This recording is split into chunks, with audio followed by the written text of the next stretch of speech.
does it make sense to open a store when you can just do this at home? Welcome to the channel. I'm Sean with Emerald Coast Digitizing. I convert tapes and films to digital here in Pensacola, Florida. If you need someone to do this for you, check out my website, emeraldcoastdigitizing.com. Let's get on with the video. All right, we are officially open. It is 10:31. So I usually get in around 10:15 every morning, just so I can get some stuff done before the door opens. I advertise that my hours are 11 to 4, but I am often here earlier and later in the day.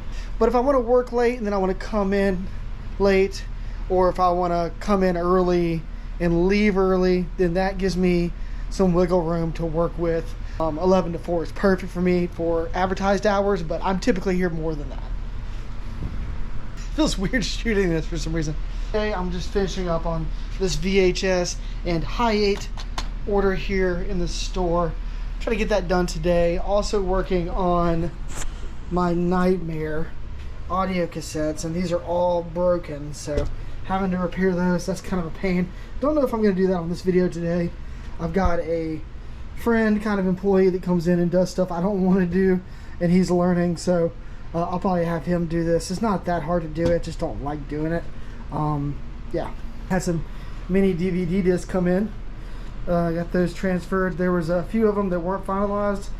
Luckily, I do have one mini DVD camera back here, and it just happens to be the right one, so we got lucky there.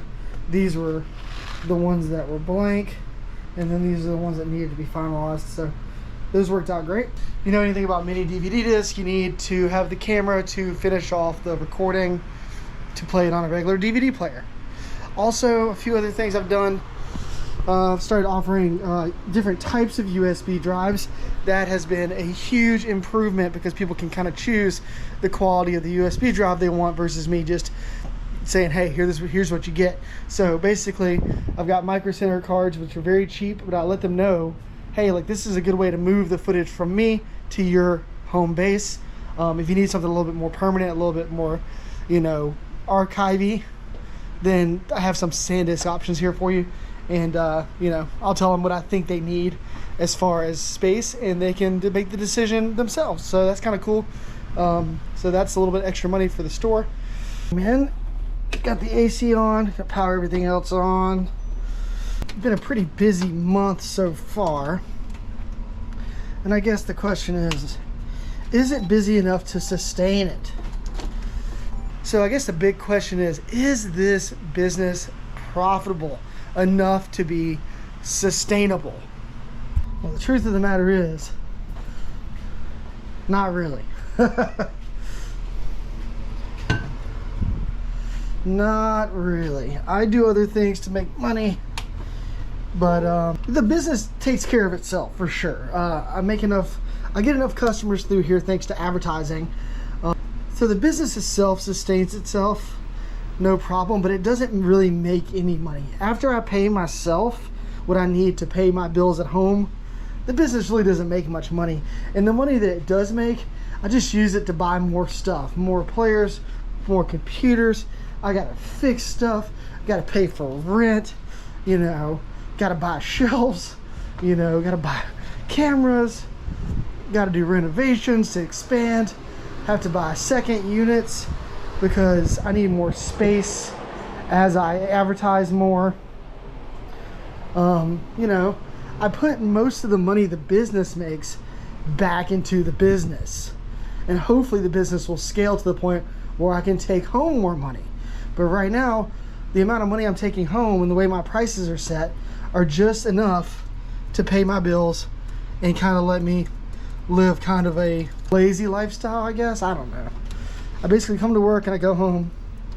But this isn't the only thing I'm doing for money. I also restore small sailboats. I've already got all these rewound and everything. I did that yesterday. So we're going to start off on these two computers because I don't have 8mm cameras hooked to this computers. It's just the mini DV, which I was working on the last couple days. So we'll start off with the 8mm. And these are all Hi8 which is great because I just finished a high 8 job the other day, so all my high 8 cameras are hooked up. I should have enough players here to nearly get this done in one go. Well, you know, if I had 2 more high 8s set up on these, I'd have it done. I added a computer down here. I can also do VHS on that as well, so we're probably going to do a VHS down there. And I also can do one over here on this computer. So, but yeah, even though everything is a little bit more consolidated in the back, it brings so much more space into the store. I've got just enough table space to do whatever I need right here for orders. Enough room to, you know, maybe if I need to focus on a specific tape, or maybe I want to do an order of 1 tape at a time, I can do it here. Let's get this phone. And then of course I've got this big desk area in the front to work, which I did a bunch of DVD. I did the mini DVDs up here the other day. This is somebody trying to call me to do a commercial. I don't want to talk to them right now. They'll probably just show up. I've also got my server set up over here, and this is kind of where I finish everything off. I know it's down low, but I don't mind crouching over every once in a while just to throw files on a USB drive. I don't typically sit right here and do the media management. I'll do that over here on this computer because I'm all connected to the network up here. So I'll sit here and I'll do the media management and check everything. And then once it's ready, I'll come over here and I'll drop it on the USB drives. And this has worked out great. Slowly getting all that stuff from the other side of the building over here. So this has been super efficient. I wish I had set it up this way originally. I mean, when I first set the store up, I kind of had something set up like this, but this table situation has changed everything. There's a place for the customers can come in and sit right here, and we can take a look at their film, which has lost me some money because a lot of the time they watch the film and they don't care about it. So instead of just charging them and giving them back something they were, you know, not wanting, they're getting to see it and cry and stuff. and the stuff they don't want, we don't end up wasting our time with, which ends up wasting, you know, I could make more money, but I think that value of them coming in and hanging out and being able to watch their 8mm films on this thing has been just great. And yeah, I got a little distracted. When we were the dead island, on the strong zero random with a blaster. Super cool. But yeah, they can sit right there, watch their films, and I'll go about my business, and I can keep an eye on them through ECD TV right here, and I can keep an eye on them from the back. So this has been super efficient. Thought about putting a VCR in here so that people could watch their tapes real quick too if they wanted to, but that I'm probably not going to do because there's a lot more trouble with tapes. The film, I can look at it and tell if it's going to work or not. The tape, I cannot. But yeah, this has been a great spot. I've been doing my reel-to-reel audio stuff right here. I do my, you know, if I have to burn DVDs, I'll do it right here. I'll bring a second computer in, and there's enough room for a computer here and a computer here, and enough room to take orders and deal with the customers. So this is great, and I have room for people to sit, which is awesome. But let's get started on this. I'm not going to do the thing where I just, the whole time I'm digitizing on camera. I don't want to do that. It ends up being a really long video to edit, but I'll show you this. I've been doing order number and then tape number now using the price gun here. This has changed the game. And I do it on the boxes too. So we got it on the box here, and then we got it on the tape there, and on the tape here. So that way when the tape is in the VCR, if I want to check and see what tape it is, I can lift this up and I can see it. So that's nice. And the same with these. Sometimes I'll put it on the the VHS-C. I put the VHS-C stickers on the flap. That way I can see what number it is, but you can also see it here. It's kind of fun. I would start the VHS-Cs first, but they're probably going to be 30 minutes. These are probably 2 hours based on the lot that I did yesterday. I did these yesterday, so and they're all 2 hours long. And we are up and going. Everything is going. It is 11:10, and now we can kind of focus on customers. If customers come in, I don't know if any customers are going to come in today. We got some pickups coming in today. People got to pick up their orders. We got 1, 2, 3, 4, 5, 6, 7 people picking up, and we got 1, 2, 3, 4, 5, 6, 7, 8, 9, 10, 11, 12 orders in the store. But yeah, let's talk about this business stuff. Is this business sustainable? Does it make sense to open a business like this when there's all those big companies out there? I think so. Yeah, if you're living in a pretty big city, at least 200 to 300,000 people in your city, then there's going to be plenty of people that don't want to mail their stuff off, and will be happy to bring their project to you and put it in your hands versus mailing it anywhere. Fortunately for the small business that does this, the bigger businesses don't have great reviews, and there's tons of problems with them that people aren't willing to sacrifice or take a risk with. So you are basically going to be surviving off people that don't want to take the risk of mailing, which is great as long as you have enough people in your area. If there's 300,000 people where I live, and 1,000 of them reach out over the next 4 or 5 years, then my business should be okay. Some months are better than others. You know, getting closer to the holidays, it gets busier. But I've been pretty steady thanks to my advertising. So a lot of the money the business makes every month goes to rent, it goes to bills, and it goes to advertising for the business. So I'd say a big chunk, I'd say 20 to 30% of everything that comes in the door goes towards paying rent, paying bills, and advertising. And then then like 20% of it goes back into, you know, making the business better, growing the business. And then 50% of it goes in my pocket. And that's what I use to pay my bills, eat, all that stuff outside of the business. So my house, rent, you know, this and that.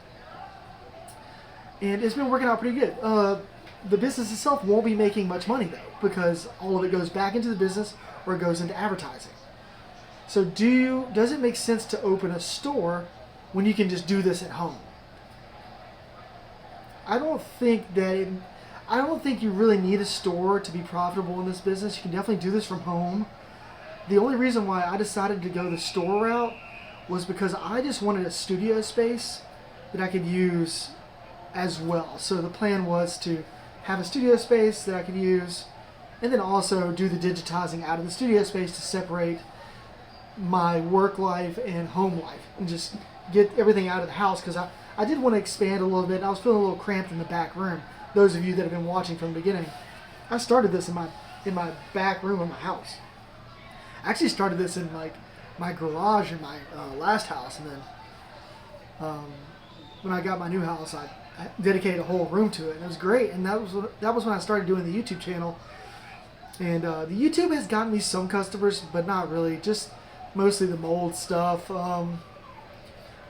But I usually don't do mail-in orders. I'm mostly local and drop-off only, just because I like that. I like the interaction with the customer. I like having an open door for a customer to come in. It's a lot of fun for me. But yeah, so basically it became more than just a studio. It became just a freaking business. Like, the business took up the entire space. And that's why I got the second space. And now I have a studio, and I have a store, and a business. And hopefully the studio will eventually be a business as well, but I can only do so much at once. I'm one guy, and I don't know how to delegate. But you could definitely do this from home. You could definitely get a few players, get a few computers, and figure out whatever workflow you want to use as far as transferring the tapes goes, and start doing it from home and start advertising on Facebook groups and stuff like that, and get customers that way. You'll have way less overhead, so you can charge a little less, or you can charge a decent amount and make good money from home. I will say this: I was able to get just as much done at my home with 4 or 5 players than I get done here at the store with 14 players, 14 setups, because I could just work around the clock at the house. I could start tapes, I could walk away from it, come back to it. I could do it all night long. I could set alarms and go set tapes and do it for 24 hours a day if I wanted to, and be just as productive as I would be here at the store without having to leave the house or to rent a store. So it doesn't really make a lot of sense to get a storefront unless you were going to use it for multiple use cases. For me, it's just kind of a fun thing that I'm doing, and I'm willing to pay the extra money every month towards that, just to have the space because I like it. And I also kind of look at it as a fail-safe as well. If something happens and I have to, get rid of my house, I have a place I can go. So kind of look at that as a perk as well. And I know I'm kind of rambling, but I'm really just, I guess the point is, does it make sense to, if you're doing this from home, to try to upgrade and get into a storefront? It really just depends. Like, is the business doing well in town? Do you really need the storefront? Are you okay with people stopping by your house or doing pickups and drop-offs? I would just go pick people's stuff up from their house and do it that way back in the beginning. But yeah, I don't really think that you need to open a store to be successful in this business, and you don't really have to do as much work to make ends meet. If I got rid of the store and just did this from home, I would literally have to do half the work to make the same amount of money. Now I'm doing double the work because I have all these expenses. But I do think that it makes me a staple in the community, and the more that I stay open, the more advertising I do, the go-to guy I become in the area. So that's good. Hopefully one day the big companies will run out of customers, and then the small businesses will be the only ones available to do this kind of stuff. But I don't know if that's ever going to happen, but we'll see. But yeah, I guess what I'm saying is business is doing good, but I definitely have to do other things to make and save money. So I'm not really saving a lot of money with this business. Definitely making enough money to get by. It's been a good first year, but I definitely have to do other things to make extra money, and I don't go out and spend a lot of money either. I don't have a car payment. I've got two very, very old cars, a 1991 Toyota Previa and a 2002 Acura RSX. They both have over 200,000 miles on them, and they run perfectly fine. No car note. Insurance is $85 between the two of them, and I don't have that expense. If I had a car note, I would be struggling right now for sure. All right, guys, thanks for listening. Thanks for hanging out with me. Like and subscribe. Check out these other videos if you're interested in this kind of content, and I'll see you in the next one. Thanks.